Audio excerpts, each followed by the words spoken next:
8:38 de la mañana y ahora en tiempos de cortes de energía, la pregunta que nos hacemos también en casa es ¿qué hacer y cómo cuidar de nuestra salud mental? Por supuesto, un tema muy importante acorde a los tiempos que estamos viviendo. Maite Morán nos va a despejar todas esas dudas a continuación. Buenos días, Maite.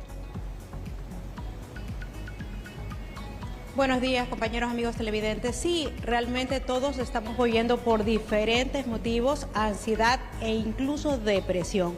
Por eso nos hemos trasladado acá hasta la Universidad Católica para conversar con los psicólogos, que ellos nos expliquen un poco cómo manejar, por ejemplo, si somos despedidos de un trabajo, si tenemos deudas y no sabemos cómo pagarlas y estamos agobiados, ¿qué hacer en estos casos? Estamos conversando, psicóloga, ¿qué podríamos nosotros hacer? Tenemos una mala noticia, sea como le indicaba, un despido, tal vez el negocio que estábamos emprendiendo quebró y obviamente nos viene un momento de ansiedad, de depresión, y lo que estamos tratando con este enlace es evitar que esto se derive en un suicidio. ¿Cómo podemos nosotros manejar esa ansiedad? Buen día, gracias. Es importante en momentos de crisis, en momentos así contingentes, poder justamente apoyarnos en la parte fuerte que tenemos. Es importante en ese sentido que no nos encontramos en una mala situación y fundamentalmente dos cosas vamos a tener que considerar en función de aquello. Número uno, atender la situación en el tiempo presente, la situación actual, es decir, no proyectarme de manera negativa hacia futuro, pensando en posibles escenarios futuros, porque cuando hago eso, es decir, cuando miro al futuro en un sentido de daño negativo, de peligro, eso me va a afligir, eso me va a producir miedo y eso me va a puede llevarme a una situación ya más seria y que va a implicar una mayor atención, que es, por ejemplo, el caso de la depresión.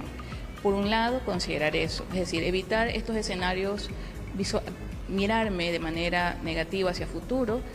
En ese sentido, conviene no consumir información que me produzca, en efecto, un escenario que me haga verme, situarme, imaginarme en un escenario negativo, de daño, de peligro, de riesgo, ¿sí? Y por otro lado, la segunda indicación fundamental, ¿qué sí tengo? ¿Con qué sí cuento? Apoyarme en eso y, por lo tanto, en el día a día ir haciendo con lo que sí tengo, con lo que sí cuento. No dejarme abrumar, ¿sí? Por la situación, como le decía, en un sentido negativo a futuro, ¿sí?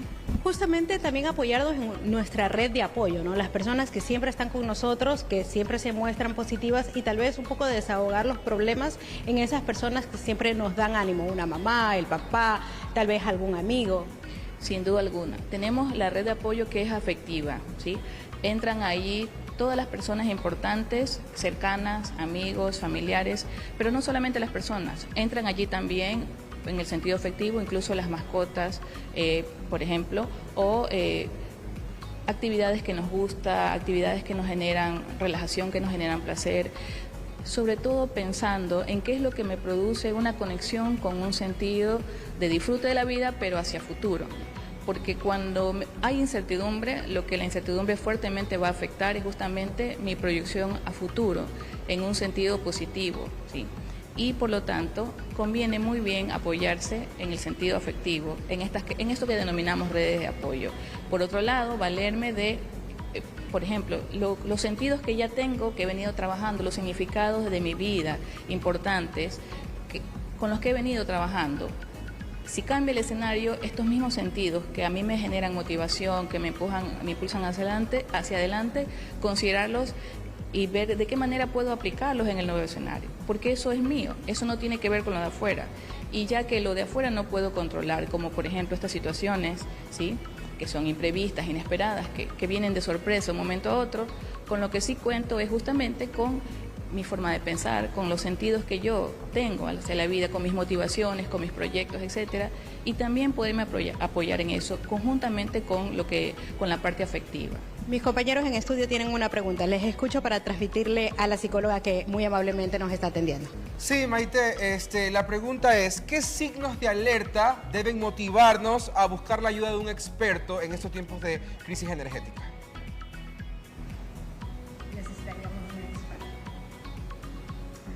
¿Qué signos de alerta entonces ya tengo que tomarlos en cuenta para necesitar ya la ayuda de un experto? ¿Cuándo me preocupo o me preocupo por un familiar que veo que está muy deprimido, que tal vez está metido en el cuarto y no quiere salir? Excelente. Los signos de alerta pueden variar hasta cierta medida dependiendo de las edades, ¿sí? Pero generalmente una señal importante que debo considerar es cuando veo en el comportamiento de la persona un efecto de la vida se ha detenido en el sentido habitual, es decir, dejo de interesarme por actividades que comúnmente me interesan o a las que yo usualmente realizo. Cuando eso ocurre, es una señal importante, es decir, cuando veo que en el comportamiento de la persona se produce un efecto de detención de la vida. Por ejemplo, los adolescentes comienzan a comer en exceso, comienzan a dormir en exceso. En los adolescentes, por ejemplo, de manera particular, esas son señales de alerta, ¿sí? Y en términos generales, como desinterés hacia las cosas que comúnmente nos generan interés. Creo que hay que tener muy presente lo siguiente. Consideramos la parte emocional, la parte afectiva, ¿sí?, los estados de ánimo, pero creo que un indicador importante tiene que ver justamente con cómo percibo la realidad, es decir, cómo es el escenario para mí, ¿sí? Y si ese escenario para mí, es decir, lo que es la vida, la situación a nivel local, a nivel mundial, es negativa, hay un sentido negativo allí, esa es una alerta importante. Ahora, otra pregunta importante. Tenemos varias horas sin luz en casa y normalmente para un adulto es difícil atravesar estas horas porque ya está acostumbrado a otras actividades con energía. ¿Qué hacer especialmente con los chicos desde el punto de vista psicológico para manejarlos? Porque los chicos quieren la tablet y no les podemos dar la tablet porque obviamente se ha descargado. ¿Qué hacemos en esos casos? ¿Cómo manejamos la situación? ¿Cómo hacemos que ellos lean, por ejemplo? Una vez más se ponen a prueba todas nuestras fortalezas y nuestros recursos. Afortunadamente nuestra población es una población que ha demostrado con creces ser muy recursiva.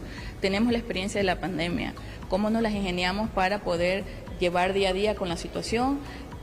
Allí en donde fue muy difícil, muchas cosas, se lidiaron con muchas cosas de manera muy complicada.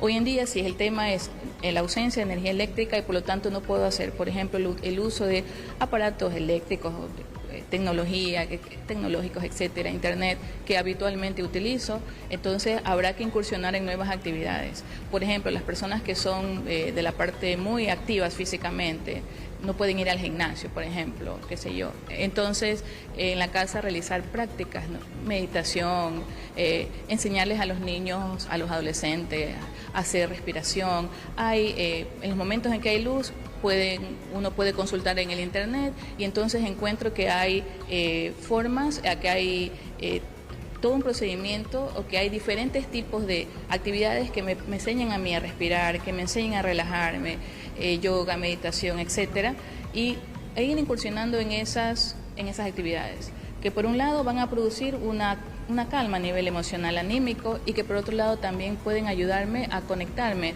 también a nivel familiar. Que uno pueda con la familia y con las personas más cercanas experimentar justamente esa sensación de apoyo, donde no estamos solos, porque lo que nos angustia es precisamente esta sensación de solo en el mundo o solo sin la posibilidad de resolver, ¿sí?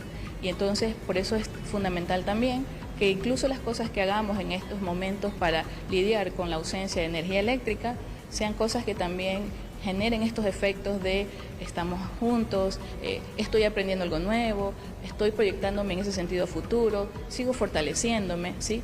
Justamente que para hacer retroceder este efecto de todo se terminó, ya qué más me queda, ¿sí? Que son justamente pensamientos que están ligados con los momentos en donde vivimos crisis. Y también realizar, ciertas actividades en familia, los juegos del pasado, el 3 en raya, por ejemplo, tenemos que enseñarle a nuestros hijos a jugar 3 en raya.